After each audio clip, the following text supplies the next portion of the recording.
Say, man, hey, it's been a task putting this coon of the week out there. I'm telling you, man, I swear to God, somebody don't want this information out there. I don't know if it's Facebook. I don't know who doing it. I don't know if it's coons that work at AT&T. That's the network I'm on. But somebody don't want this information out there. They flagged my other post, y'all. Had to take that one down. Boy, they on me, y'all. Them coons be fighting. Them coons and them coon lovers be fighting, man.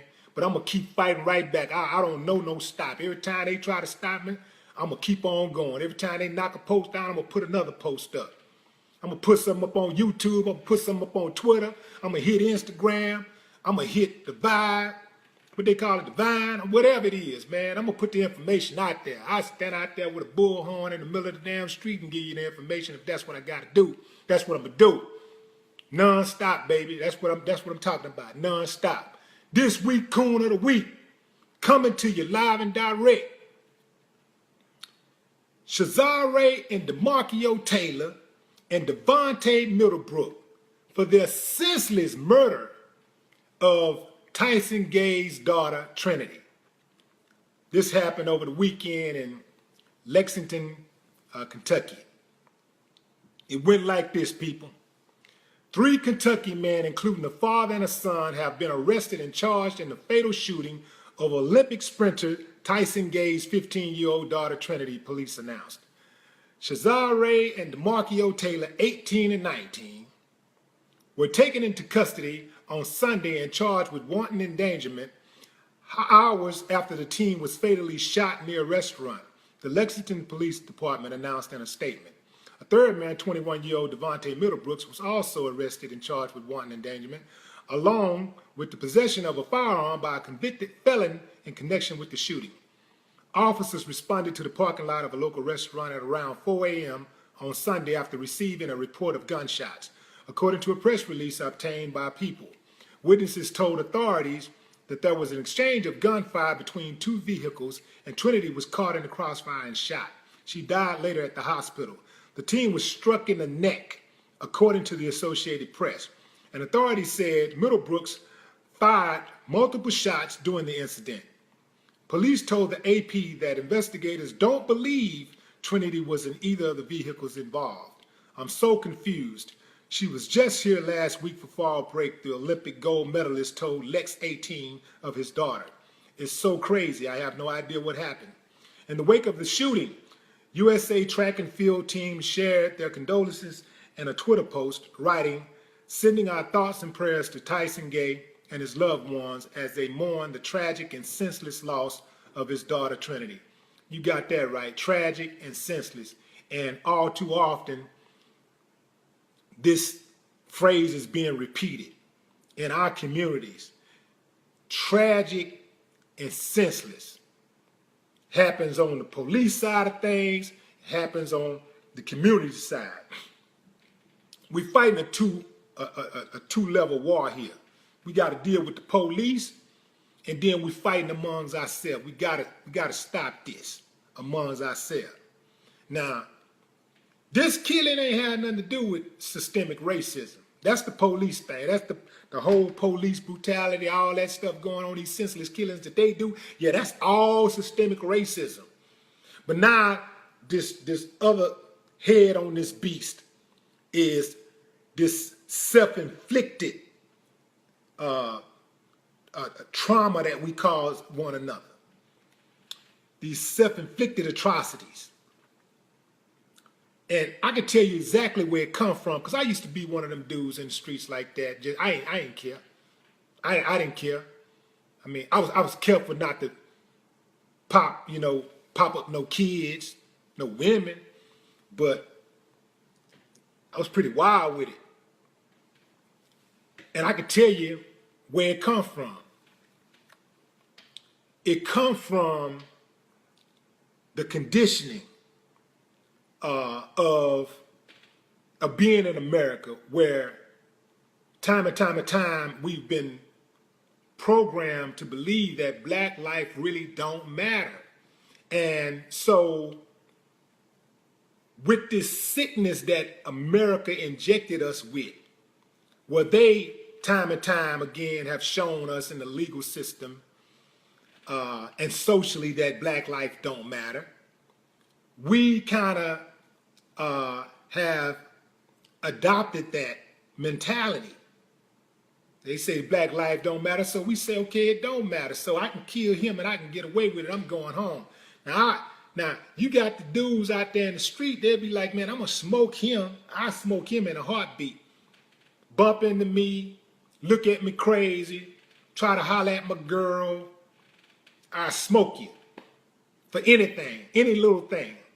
Police come through, call your mama a bitch, beat up your girlfriend, push you around, plant some dope on you, do whatever. You ain't gonna do nothing to them. You ain't finna do nothing. Don't front and act like you will. You ain't finna do nothing. That right there let me know. You know what you're doing. You know right from wrong. But you decide you'll take a black life.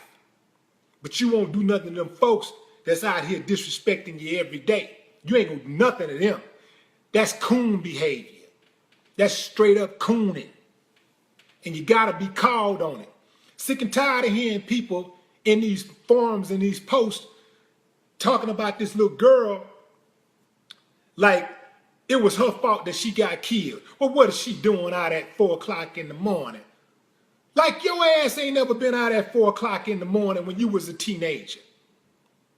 Being out at 4 o'clock in the morning is not an excuse for somebody to get killed. That ain't got nothing to do with the person that got killed. That's blaming the victim. It's got everything to do with the person who killed them. What in your mind made you think it was okay to take this person's life? What made you think it was cool to just indiscriminately shoot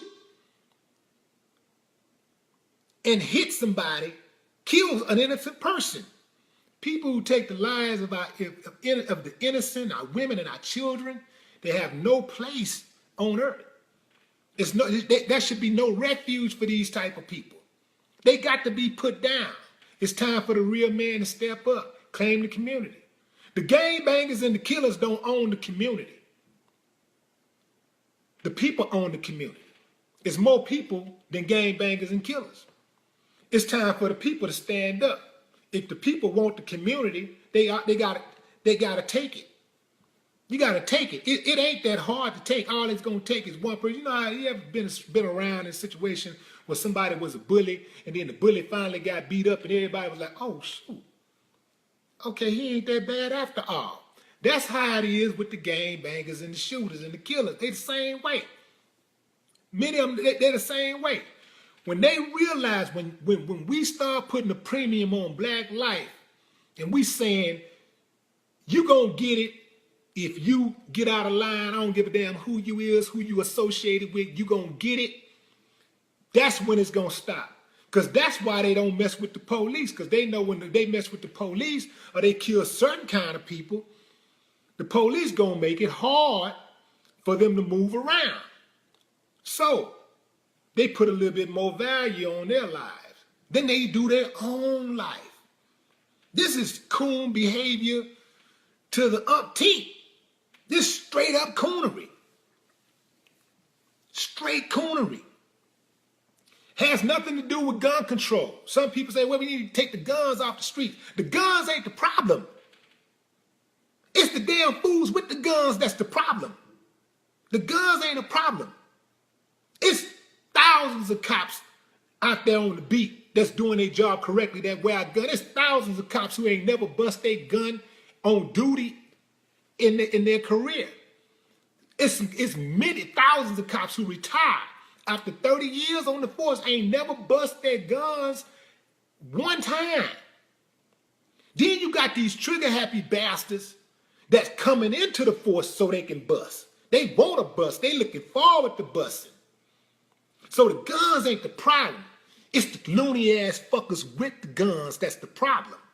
That's what the problem is. Alaska, 61% of the people who live in Alaska own guns. They ain't shooting up each other. They ain't killing people. I used to live in Azerbaijan overseas in a city called Baku. 4 million people. By comparison, Houston got 4 million people. We average about 15 killings every single week in Houston. You know how many killings they average in Baku? 1 per month. And it's normally some type of domestic dispute.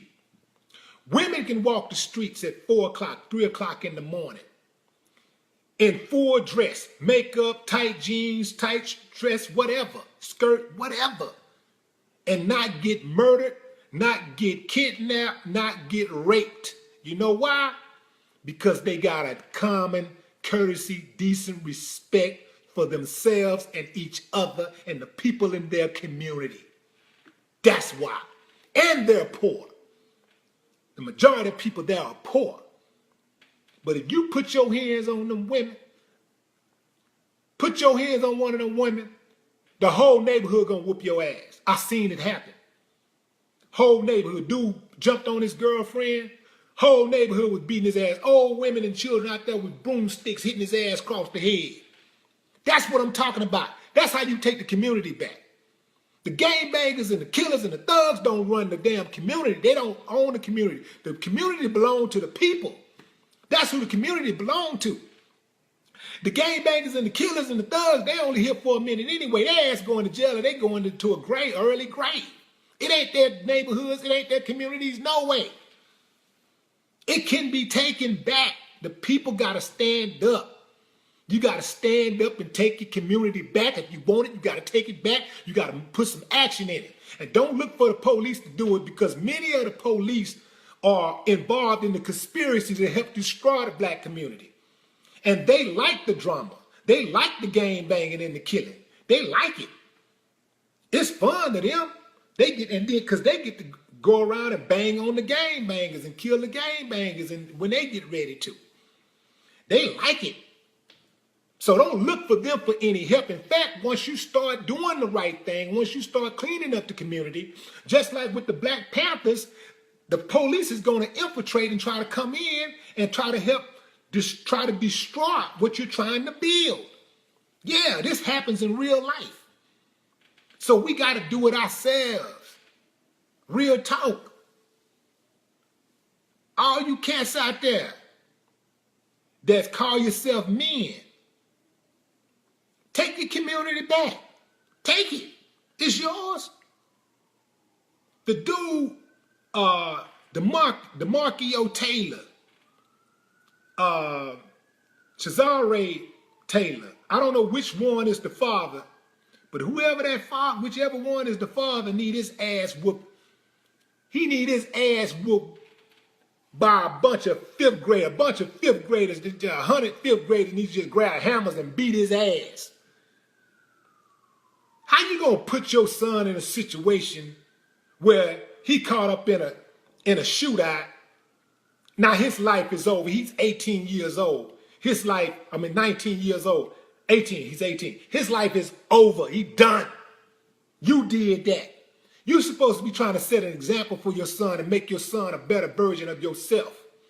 I would never put my son in that kind of position. If I'm gonna go do something, it ain't gonna be with my son. I ain't gonna be shooting in no damn crowd. I ain't gonna be shooting indiscriminately. I ain't gonna be doing none of that ignorant shit that many of y'all do that call yourself real cats. Call yourself real. I know you ain't gonna like this, but you can't handle this shit right here. So go play. Real cats gonna understand it. Real cats understand what I'm saying. Real cats respect what I'm saying. Anybody that don't, I ain't worried about y'all, because y'all the problem. Cesare and DeMarquio Taylor,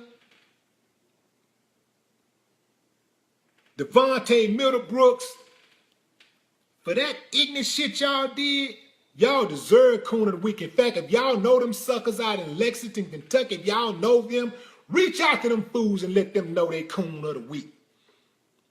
No more talk.